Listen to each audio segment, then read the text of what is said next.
Hi, my name is Ben Atkinson, and welcome to Season 2 of the Functional Health Podcast. I'm trained in both biomedical science and nutrition, and I firmly believe that a holistic and functional approach to health is fundamental to our well-being. I interview some of the leading voices in nutrition and lifestyle medicine, from practitioners to professors and everyone in between.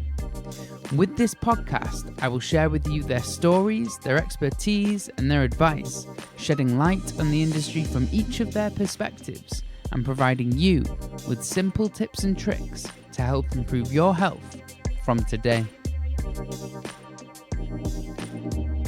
This week, I'm delighted to be speaking with Christine Bailey. Christine is an award-winning nutritional therapist, chef, and author. With over 18 years of experience and passion for cooking, she has a reputation for changing people's health through the love of real food. I first met Christine at a supper club at the Willow in London, and I was thrilled to get her on the show. So, without further ado, Christine, welcome to the show. Thank you, Ben. It's lovely to be here. So, Christine, most people have a story as to why they kind of got into this health space. What's yours? Well, that's interesting. It's quite a complicated one, but essentially I was trained as a scientist. I was trained in environmental sciences, ecology, agriculture. So I was very aware of food, nutrition, and so on. But I was actually involved in a life-saving operation. At the time, I was pregnant, 28 weeks pregnant actually, and everything seemed to be going well. But it actually turned out that I had a genetic issue, which meant that my bowel twisted and went gangrenous. So they rushed me in. They had to remove most of my bowel, and they also had to deliver my son at 28 weeks. Now, fortunately, that was obviously sort of 19, 20 years ago. He's absolutely fine. He's at uni doing really well. But as a result of that, I then obviously had issues with my own health, which I'd never had before. And it led me down a path of a lot of functional medicine testing, a lot of investigations, diagnosis of celiac. And with my science background, I was very keen to make sure that I was researching everything. Yes. So after that, obviously, I trained in nutrition, degree, trained as a chef as well, because one of the things I really found out was when I was seeing clients after qualifying, a lot of people wouldn't be able to put that into an actual practical application. So, Yes. Okay, I know the theory, but what do I eat today? What do I give my family? And then I've been very lucky. I've had twins as well, but one of them had an autoimmune disease linked to celiac. And again, it was quite a rare condition, and it baffled a lot of the experts. So me doing all the research, looked into the links with gluten, cross-reactivity foods, and we removed gluten and dairy from his diet. And within 2 weeks, his autoimmune condition was reversed. Wow. And that was at the age of about 2 or 3. And You can imagine that if I hadn't have done that, and he had been taking the steroids or whatever that he was offered, he could still be on that. He's now 14 years old and he's a healthy boy. And again, so for me, that's also why I'm very involved in children's health, teenagers' health. Obviously, I see clients for all sorts of conditions, but that's an area where it's so important to ensure that we nourish them from as early as possible, because we now know that what we give our children, even actually before they are born, can affect a lot of their health outcomes later on, which is quite a scary thought, really, as a parent. But that's the way the research is now showing us. I think you touched upon a really good point there when you said that, people don't know how to prepare healthy foods. And even though that they know that they should eat healthy, if they don't know how to prepare these foods, how are they possibly able to implement that? at home with their family. Yeah, and that's a very good point, because also you will find that a lot of parents may be, and obviously I work a lot in allergies and intolerances, but a lot of parents may actually be catering for 2 or 3 different types of diets. Yes. That makes it harder even still, and then you're rushed, you may be working, you may have to get the kids off to various, activities and so on. It's all very well having all these cooking programs, but actually the reality is for a lot of people, time is very short and they have to make quick decisions about, well, what are we going to eat tonight?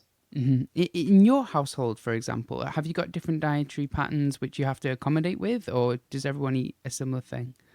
Yeah, that's a very good question, because actually it is quite varied. We're all gluten-free at home. Yes. Because obviously with celiac, you have to be very careful to avoid any cross-contamination. And I find this with a lot of parents. If you've got a serious either autoimmune condition like celiac or an allergy, sometimes it's actually better to exclude that offending food from the household. That's very true when you've got an anaphylactic child with peanuts or nuts or something. But one of my children, one of my twins is a vegan. That's his choice. The other one loves his meat. So we do have a few recipes, I would say, that I effectively double up, and then I batch cook one which is vegan, and then I might add meat to another. And most of the time we actually eat the same thing, so we're eating a lot of vegetarian vegan food, Yes. Which suits everyone, and everyone's quite happy with that. But it just goes to show that, it's not necessarily straightforward as just serving one meal. And that's very true when you've got children, whether they're fussy eaters or they've got some sort of allergy. Now, you are uniquely qualified in nutrition, but you're renowned for your passion in food and culinary skills, really. What came first, the love of nutrition or the love of cooking? Oh, food. Food. Absolutely. So I was very, very fortunate. I was brought up with a northern family. I may not sound northern, but my parents were northern, very much cooking everything from scratch, having an allotment. My grandparents were, one was a vicar's wife, so they were always in the kitchen. So from as soon as I could, I was cooking. As my mum also worked, she was a very successful solicitor. I would often cook the evening meals as well. So for me, it was my passion from a very early age, and that took me all the way through my first degree, my master's, and so on. And then I thought, you know what, I actually need to get a professional qualification in this now. And so that's always been in the background. And then the nutrition, obviously, through life experiences, and also my love of science, really, and also the environment. So that was my first degree. And so it's interesting that now everything seems to be very tying up with sustainability. Where is our food coming from? Where are we sourcing it? What about the air miles? What are we feeding the animals if we're eating meat? All of that is so crucial to what I'm about, but also, as far as I can tell, getting the right nutrients in your diet, getting the optimal nutrients that we want. Yes, and I'll definitely touch upon that a little bit later. But first, I just want to ask you about a couple of questions from your latest book, My Kids Can't Eat That. Can you shed light on what a lot of parents with young and old kids may want to know, which is, how do I get my kids to eat vegetables? Well, that really starts from day one, I think. Obviously, one of the things I do touch upon in the book is how when you are pregnant, what you eat will actually influence the health outcome of your baby and also their immune system. And that's not necessarily saying that if you eat broccoli when you're pregnant, your child is going to love broccoli. But it just goes to show you that what you choose to eat when you're pregnant is actually really important. Then moving on from that, we obviously encourage children to be weaned anything from 4 to 6 months, ideally being breastfed at the same time. And really, vegetables should be one of the first things we get in their diet. And if we can consistently do that, then it's not always successful, but it can be very useful. We have what's called genetic variations, which means some people are bitter tasters and some people may not be. And that means that some people will naturally have more of an aversion to perhaps more of the bitter greens like the broccolis and the kale and so on than others. But it's being consistent, and also being consistent with your diet as well. So to give you a classic example, there's no point sitting with your toddler asking them to eat their peas or whatever, and you're sitting there with a chocolate bar. Just doesn't work. Yes. They will see what you are eating. So even if you're not eating with your children, they will still pick up what you grab from the supermarket, what you're eating in the car. And so, we have to lead by example as well. But it's consistency, but also variety. So don't get overly obsessed with they don't like broccoli. That's fine. If they like cauliflower, if they like peas, if they like sweet corn, if they like, chewing on something raw rather than cooked, that's great too. Yes. So don't always get so worried that there's one particular vegetable that they don't eat. That doesn't matter. There's probably everyone can say there's actually one or two fruits or vegetables that they don't actually like. That's fine, as long as you are getting variety. So if you are sort of given up on, broccoli, try something else. And then remember that it's worth reintroducing it at another time as well. So that a lot of children will be fussy for a few months and then they'll be happy with whatever you're giving them. Some of them like it raw, some of them like it roasted, some of them like them steamed. So again, try lots of variety as well, because that can be very useful. Yes, I completely agree. And you touched upon a really good point there. Taste preferences from when you were younger to an adult, they do change. I remember not liking mushrooms, thinking they were like slugs, and now I love them. I eat them all the time. So maybe just for some people, it's just that kind of, it just takes time. Yes, it does take time. And also peer pressure. Don't underestimate peer pressure. Yes, so I run the Free From Awards, which are the Free From Food Awards, which are held every year. And these awards, we judge loads of different types of allergy-free food. But we have one category, which is called the food for children. I mean, it's not saying that children need special food, but it's food that children might like, their packed lunches and so on. And that's actually judged at my house, but it's judged by children with allergies. And what I find so interesting is that we'll have a whole room of children, and some of them won't know each other. But because some of them are tucking into perhaps a new food that they've never tried, so will the others. And it's really interesting to see the role of peer pressure with particularly young children. If you've got a very enthusiastic eater sitting next to one that's not so keen, it can make a dramatic difference. Yes. So invite friends round that eat well, because that could help as well. Okay, an excellent piece of advice. Now, you've spoken in the past about various different responses to food that both children and adults may be prone to. And I know jargon gets thrown about a lot in the nutrition space, and it can become very confusing for the public. So when it comes to food, what are the differences between an intolerance, a sensitivity, and an allergy? Yeah, very good question. I mean, effectively, let's just define what a food allergy is. So yes. in basic terms, a food allergy is simply an overreaction of our immune system to a food that in non-allergic people would be seen as harmless. So it's effectively your immune system is responding aggressively to something that really it shouldn't be. It should see it as totally harmless. That's an immune reaction. Now, without getting too complicated, it involves a range of immune cells. Some of those are called T lymphocytes, and they are very much involved with, protecting us from invading pathogens. And that will also include external pathogens that may or may not be pathogens. So it could include food that we are eating. Now, as a result of that immune response, we then have a whole trigger of various cytokines which will be produced, which will then cause a range of potential symptoms as a result of effectively producing an antibody to target that food, which it sees as something that should be destroyed. Now, what it will do is, as a result of producing those antibodies, it will promote inflammation and it will promote a range of symptoms. Now, in a true allergy, And this is really where I think a lot of people get very confused. A true allergy is called an IgE-mediated food allergy. That's the normal term. Mm-hmm.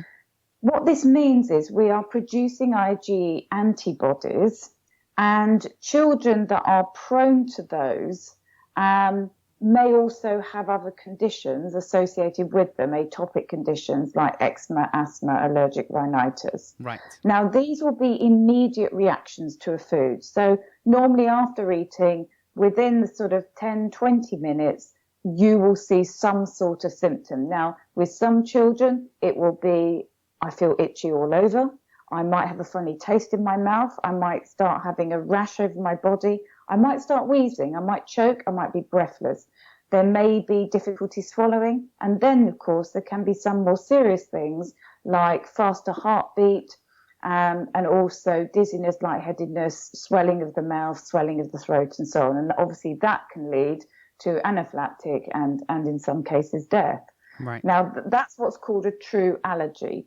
And you could react to any food, obviously, but the most common for a true allergy will be things like cow's milk, eggs, fish and shellfish, actually, peanuts and other nuts, which are normally tree nuts, soya and wheat.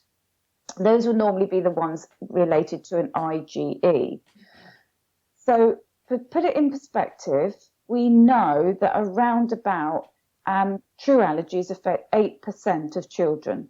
Okay, they will account for a certain number of deaths every year, and it seems to be getting worse at the moment. And we've obviously heard a lot in the press about that. The number of children suffering from severe nut allergies and other food allergies has actually tripled in the last 10 years. So this is an increasing problem. It's not going away. It's actually getting worse. Yes. Now, that's IgE. And it's most common, I should say, in children, but quite rare in adults. You don't normally develop it later on in life. You normally develop it early in life. And with certain allergies, you can grow out of them. So if it's a milk or egg allergy, around about 80% of children will grow out of those. But that's not true with peanut allergies. So roughly only 20% will grow out of a peanut allergy.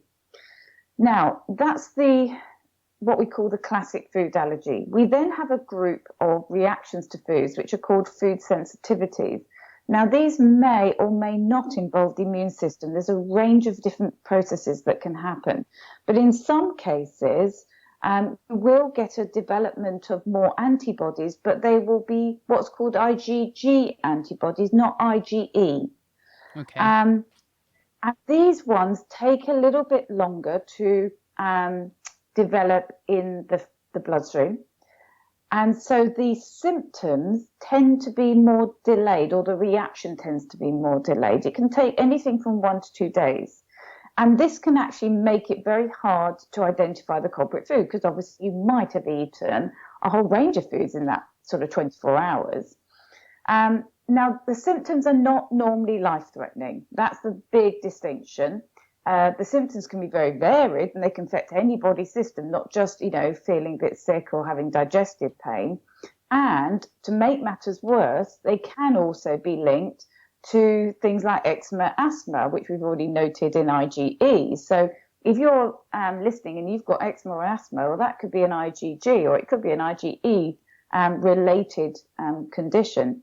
In some cases, eczema and asthma will not be affected by any food, but in some cases it will. Right. A classic example of a food sensitivity, which is now quite recognized in the medical literature, is non-celiac gluten sensitivity. So that's where you are not autoimmune, but you are reacting to gluten, and it is affecting you. And again, the symptoms can be very varied. So it might be IBS-type symptoms, tummy pain, headaches, migraines, fatigue. It could be ear, nose, and throat, sinus problems. It could even be sleep problems, joint pain.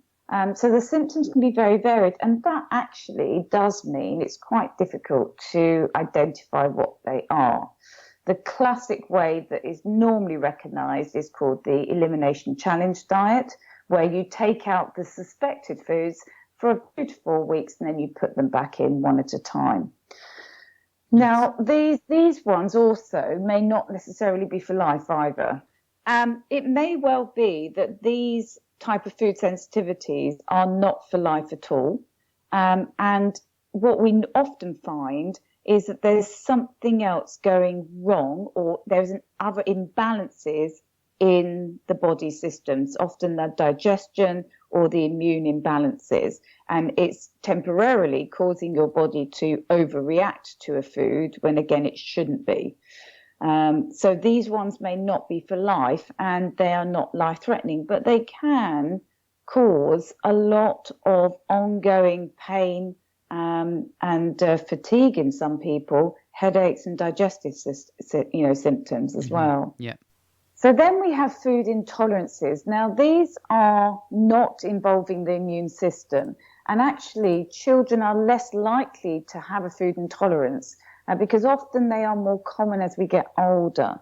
A food intolerance develops when something either irritates your digestive tract or you actually find it hard to digest it or break it down. So a classic would be, for example, lactose intolerance, where you just don't have enough of the lactase enzyme to break down the milk sugar, which is in dairy products, for example.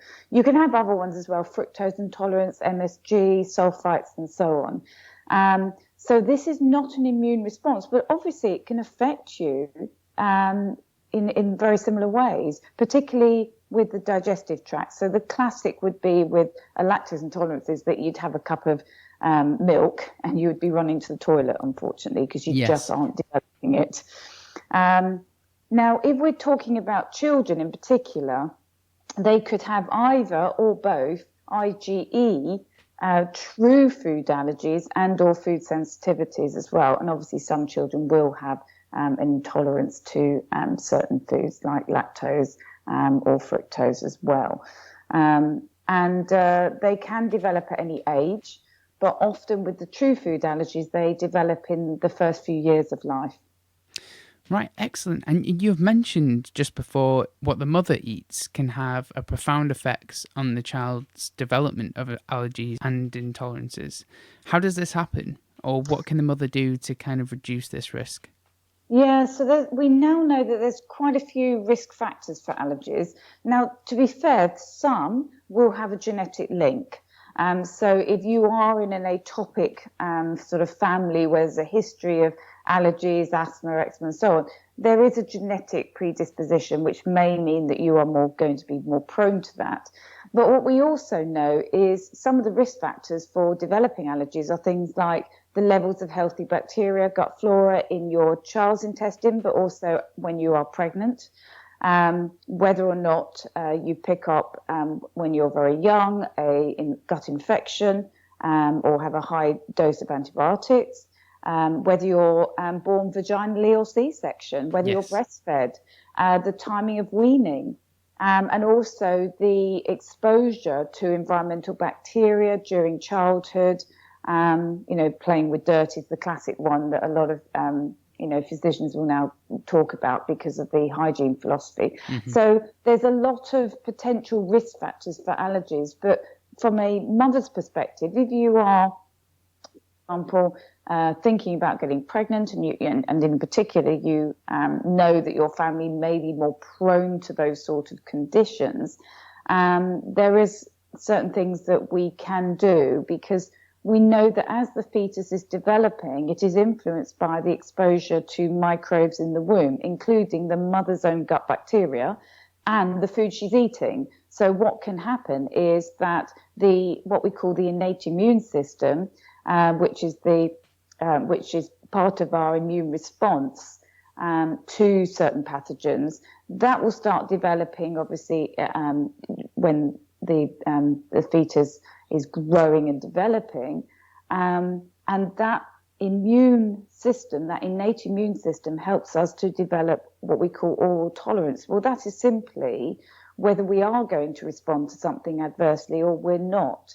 Right. And so the mother's gut flora and what she eats can actually influence that while the baby is developing in the womb. Now, from a pregnancy point of view, that means you should aim to eat fermented foods on a regular basis. So yogurt, kefir, sauerkraut, kimchi, all of those. Include as much what we call the prebiotic foods in your diet. So those are effectively fibers that support and encourage the growth of our beneficial bacteria. So that would be things like, a lot of the tubers, sweet potato, yams, a lot of the leafy greens, beans and pulses, oats, chicory, all of those sort of things, which are great fiber foods. So include those when you're pregnant. Avoid medication wherever possible, obviously. Some women like to take a probiotic supplement as well.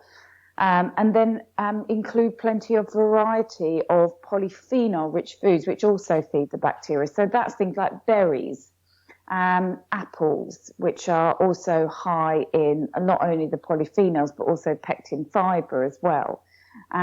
These foods will actually encourage a better bacteria balance in your gut, and that in turn can help support the baby's response to foods. Now, the other thing, which is now often highlighted a lot, is that pregnant women should not be excluding foods unless they themselves have an allergy. So it used to be the case that you were told not to eat peanuts. Now that is not the case. You're encouraged to eat a wide variety of foods, and that's for the simple reason that those little fragments of foods will be interacting with your gut flora and then obviously the fetus while the fetus is growing. So you don't want to exclude foods. You want the baby to have developed a tolerance to a wide range of foods. So pregnancy can have quite an effect on your risk of developing an allergy. I think that's such powerful information as well, because not many mothers, well, a lot of mothers may not know this information, and they can prevent a lot of the intolerances and sensitivities and allergies, which, as you alluded to before, are growing in their frequency or prevalence. Yes, and obviously it's not necessarily just what the mother does during pregnancy that will influence the outcome. So I don't want mothers to say, well, I did all that and I've still got a child with allergies. Yes. Because there are lots of other things. And like you say, that the number of allergies is going up. And that's one of the other reasons may well be other things that we then expose our children to when they are first born. So again, you may not be able to determine whether it's a vaginal birth or a C-section. Breastfeeding, we know, can be very important in reducing the risk of allergies, and for the simple reason that it's so rich in things like colostrum, which helps support the gut lining, epithelial growth factors, immunoglobulins, probiotics, prebiotics, everything that the baby needs to thrive. That's why we have breast milk. And it also supports something called IgA, which helps with the gut lining. So we know that breast milk is very, very important. But the other thing is what our children are exposed to in those first few years is also important. And this is where that hygiene hypothesis comes in, because it's now thought that perhaps because of improved hygiene, vaccinations, our immune system is not sort of burdened with anything, and then it doesn't really know when to tell whether something is a stranger or a friend at the door. And so it will just overreact to everything because it's never really had that experience before. So it's now recommended that where possible, we get our children, playing outside, interacting with lots of other children who will carry lots of bugs and so on. Yes. But even things like getting a pet. So it's now been shown that if a child has a pet in those first few years, in those toddler years, they are less likely to get an allergy. And children who grow up in farms, for example, are well known to have, for example, less asthma and so on. Then, of course, we've got the nutrients, and this is really where sort of food comes in, because any deficiency in certain key nutrients that are so important for the immune system are also important. So vitamin D. And this is interesting because everyone now recognizes the importance of vitamin D, but it's very important in terms of the robustness of our immune system. as well as the health of the gut. Vitamin D, vitamin A, essential fats, zinc, all of these are crucially important. And yet we know from the national dietary surveys that many of us are actually low in these nutrients. So again, there could be many factors involved, but as a parent, obviously what we want to try and do is eliminate all the potential factors that we can do something about. And, that will potentially reduce your risk of your child developing an allergy.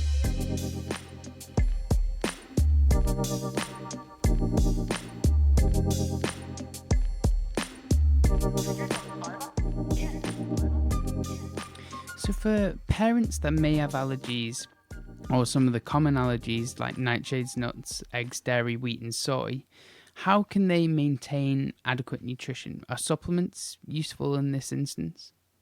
So you mean if your child has one of those allergies? Or if the parent does and is pregnant, for example, if it's a pregnant mother, yes, how would you...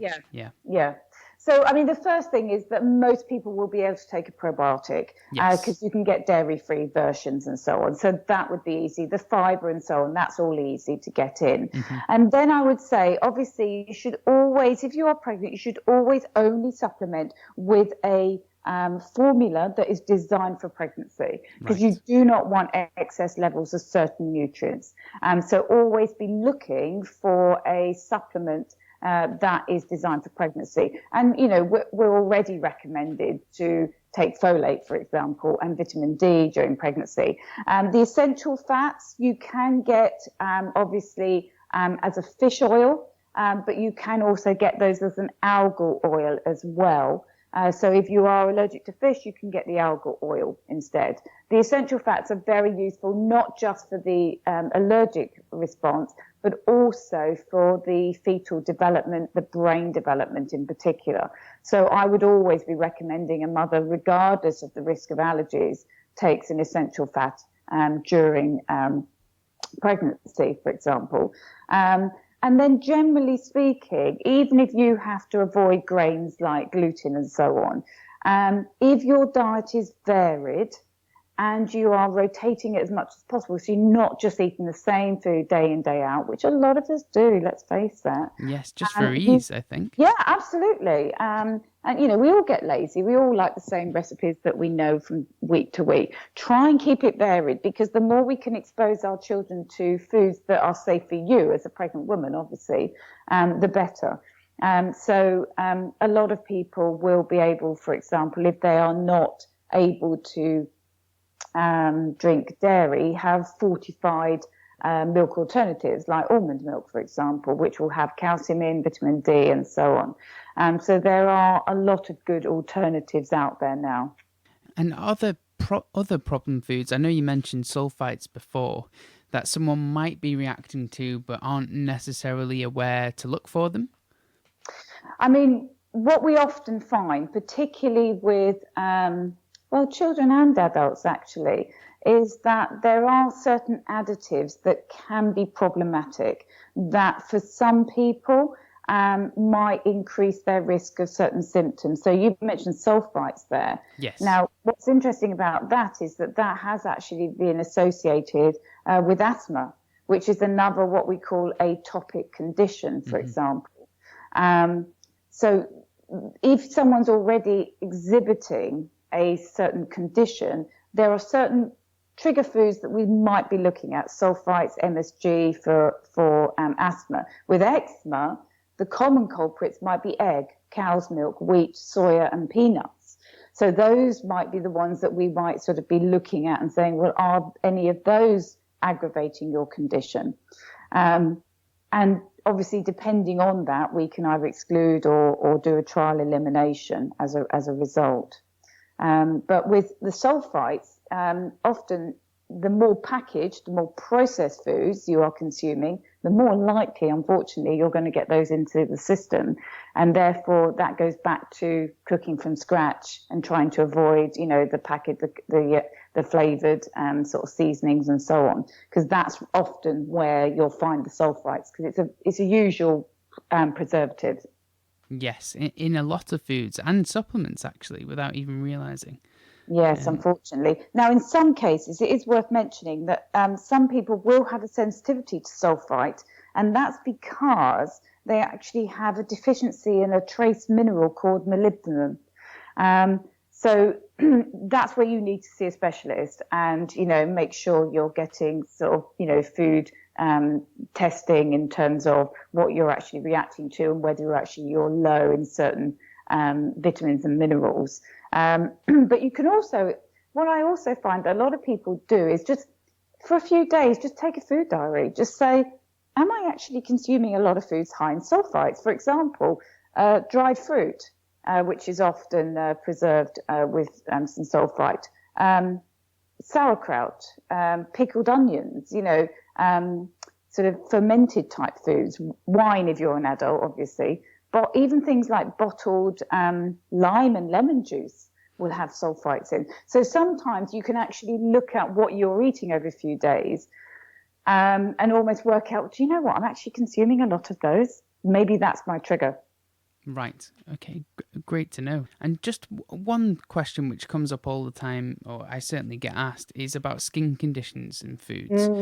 Because many skin conditions, including eczema and acne, have been linked to certain foods that we eat. And I've suffered from childhood acne myself, and I know all too well the difficulties that can cause. What types of food do people need to look out for when maybe themselves or their child has a skin condition? And it is worth mentioning, I mean, I've now got 3 teenagers and, acne actually, all right, we associate it with teenagers, but it can strike at any age for a start. And it can have a profound effect on people's confidence and self-esteem. The old adage, it doesn't matter what you eat, is actually wrong. We know from the research that a high intake of certain fats and sugars can actually aggravate the condition because they're very inflammatory. The one food that has been associated is dairy with acne. And the reason for that is because it actually stimulates much more sebum. And when you have acne, you have actually an infection with a bacteria on the skin. You're developing a lot of sebum, and then you get that bacterial infection. And that's why, often one of the traditional things that would be given to you would be an antibiotic, for example. Now, when you're looking at, well, does food have any sort of impact? What dairy does is produce things like insulin growth factor, and that increases sebum production in the sebaceous glands, and therefore foods that are often high in the fat may also do that as well. So high amounts of meat, high amounts of fatty food, high amounts of dairy. And this is not an allergy, it's just a mechanism where you're producing excess sebum and then that's becoming infected. On the converse, anything that's anti-inflammatory and much lower in the sugars, so lower carbs, would actually be very, very beneficial. So what we're looking at there is much more vegetables, much more slow-releasing, starchy vegetables for the carbs, leaner proteins, more fish, more plant-based proteins like the beans and pulses. All of those have been more associated in the studies with reduced acne and reduced sebum. I mean, there are certain nutrients you can take, as in supplements, but you really need to get the diet right first. Yes, I completely agree. And those are some very simple tips that people can apply quite easily from day to day. How do you think medicine will evolve as new research emerges in this area? I suppose in this case, the area of intolerances and sensitivities. Yeah, so I mean, I think first of all, the medic profession is progressing much more into what we call individualized medicine. Much more personal approach. So we know that with most cases of health conditions, whether that's allergies or something else, that there is an interaction between our genes, what we're born with, and also our environment. So what I'm doing a lot more with clients is we do a lot of what we call genetic SNP testing to look at your individual predisposition. And that then is influenced by your food and your environment, your lifestyle. And I think medicine is much more moving now into what we call personalized medicine, personalized approach. So that, what works for one person may well not work for someone else. So I think there's much more of an individualized approach. And the other area in sort of allergies in particular is the area of immunotherapy, which is still very much in its infancy, but there are universities that are doing trials, particularly with peanuts now, to try and almost sensitize the body into coping with small amounts of the offending food. And that's, I think, going to be an area which will improve in terms of the amount of research going into that as well. So I think the more personalised approach is going to become much more important. Fantastic. And secondly, how can we integrate, I suppose, complementary and alternative medical professionals into our healthcare system? And do you think this should happen? I think that, again, we're faced with such a burden in our society of poor health, which is crippling the NHS, which we all know, the rise in obesity, the rise in metabolic syndrome, the rise in diabetes, and also an aging population where you've got, people living longer but not necessarily healthier, means that the NHS is not going to cope without interventions which involve much more of our daily lifestyle and the food that we're eating. And until we make that connection between what we put on our fork has a profound effect on your health day in, day out, we're never really going to help with these long-term rising costs on the NHS and the burden, which a lot of them are lifestyle influence conditions. Yes. So I think that, that awareness is growing. There's no question about that. Doctors are much more open to advising now on lifestyle and food choices. But obviously they can't do everything themselves. And that's where we need a much more integrated approach where people are referred perhaps to a dietitian or a nutritionist, maybe someone who can also support with stress reduction and so on as well, so that there are 3 or 4 people working together on one person. That's really going to be the long-term solution to, the burden that we have now with things like the NHS and so on. It won't be able to cope. And also I think the realization that the food choices that we eat, the lifestyle choices that we eat on a daily basis do have a profound effect on our health. And that's very powerful because that is something we can do something about. And finally, can you provide the listeners with 3 tips to help improve their own health and also the child's health? Right. Okay. So the first thing I would say, with a parent, if you are a parent, the first thing is always to lead by example. I would say if there's just change one thing at a time. Don't start thinking, right, I've got to overhaul the whole cupboard, the whole house, everything's got to change. It doesn't. Just do one thing at a time. The first thing I would say is that start them with a good breakfast. So if we're looking particularly at children, don't send them off to school on an empty stomach. Make sure there's some protein, some slow releasing carbs. So it could be eggs on toast or something, to set them off to school. That's the first thing. Get them started in the day. And for you as well, always start the day off with something nutritious and nourishing so that it then sets you on a good pattern for the rest of the day. With children, you need to make sure that if they're small and you are giving them snacks, that those snacks count, that they're nutritious, that they're not just empty calories just to tie them over before dinner, that they count. So it could just be a few nuts, it could be an oat cake, it could be, a piece of fruit with some yogurt, for example, not empty calories. If you're a parent, one of the first things I would say that you could do for your own health is to do what's called time-restricted eating, which is where you stop eating at around about 6 or 7 in the evening and you go 12 to 14 hours of no food. That has been shown to have such a profound effect on things like insulin sensitivity, digestive health, liver function, kidney function, that can have a profound effect on health markers. So rather than sort of, late night snacking, stop. You can still drink in the evening, but don't be snacking constantly. So do time restricted eating. Start your morning with a good nourishing breakfast, particularly for your children. And if your children are snacking, make them really nourishing, make them count. 3 excellent bits of advice there. Now, Christine, I've really enjoyed our conversation. You've certainly shared some excellent tips, which I'm sure many people will put into practice.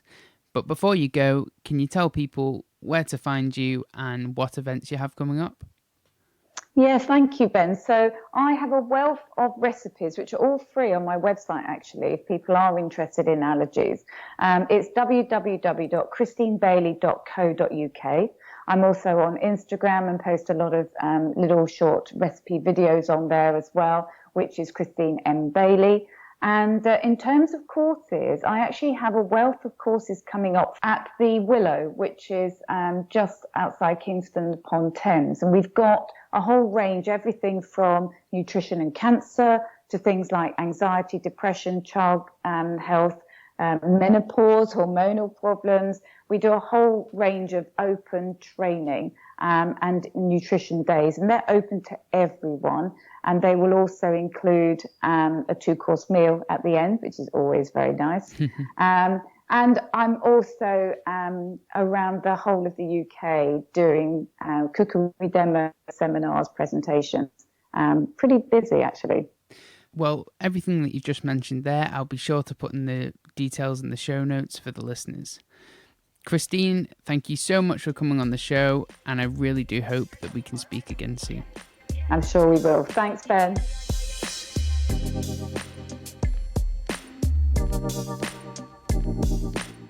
Thank you for listening to the Functional Health Podcast. You can find links to everything that we talked about today in the show notes.